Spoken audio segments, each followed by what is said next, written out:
Hi, and welcome to the Wednesday Word. A vacationing American businessman, standing on the pier of a quaint coastal fishing village in southern Mexico, watched as a small boat with just one young fisherman pulled into the dock. Inside the small boat were several large yellowfin tuna.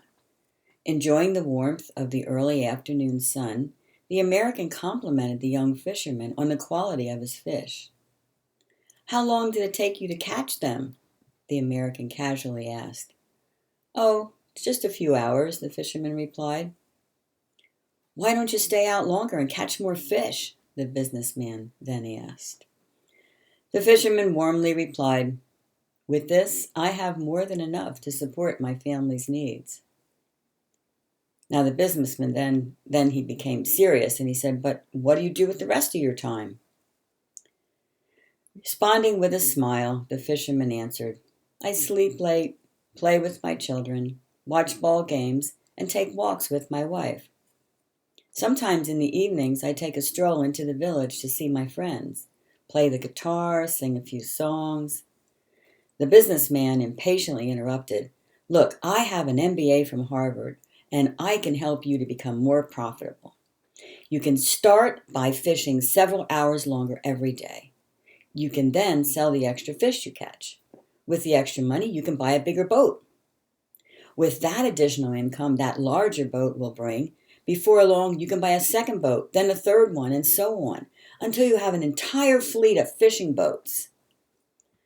Proud of his own sharp thinking, he excitedly elaborated a grand scheme which could bring even bigger profits.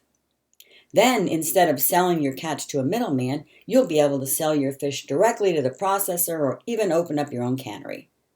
Eventually, you could control the product, processing, distribution. You could leave this tiny coastal village and move to Mexico City or possibly even Los Angeles or New York City, where you could even further expand your enterprise. Having never thought of such things, the fisherman asked, "But how long will all this take?" After a rapid mental calculation, the Harvard MBA pronounced, "Probably about 15 to 20 years, maybe less if you work really hard." "And then what, senor?" asked the fisherman. "Why, that's the best part," answered the businessman with a laugh. "When the time is right, you would sell your company's stock to the public and become very rich. You would make millions." "Millions, really? What would I do with it all?" asked the young fisherman in disbelief. The businessman boasted, "Then you could happily retire with all the money you've made. You could move to a quaint coastal fishing village where you could sleep late, play with your grandchildren, watch ball games, and take walks with your wife. You could stroll to the village in the evenings where you could play the guitar and sing with your friends all you want." I love that story. It kind of goes against our American way, but to me, it sounds like a much better way. It looks like that fisherman has it figured out. In Timothy chapter 6, verse 6, it says, "Actually, godliness is a great source of profit when it is combined with being happy with what you already have." Being content. That's a tough one, isn't it? We always seem to want more. We think then we'll be happy and satisfied. But then we see something else.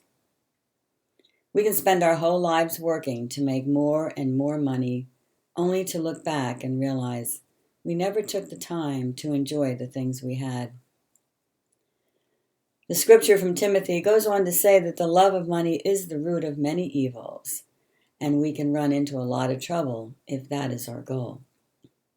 But then it says to run for your life from all this.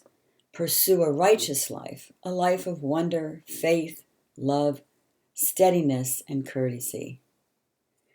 It says run hard and fast in the faith.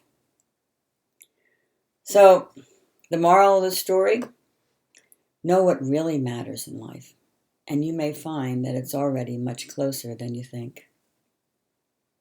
Run hard and fast in the faith. but have a contented week.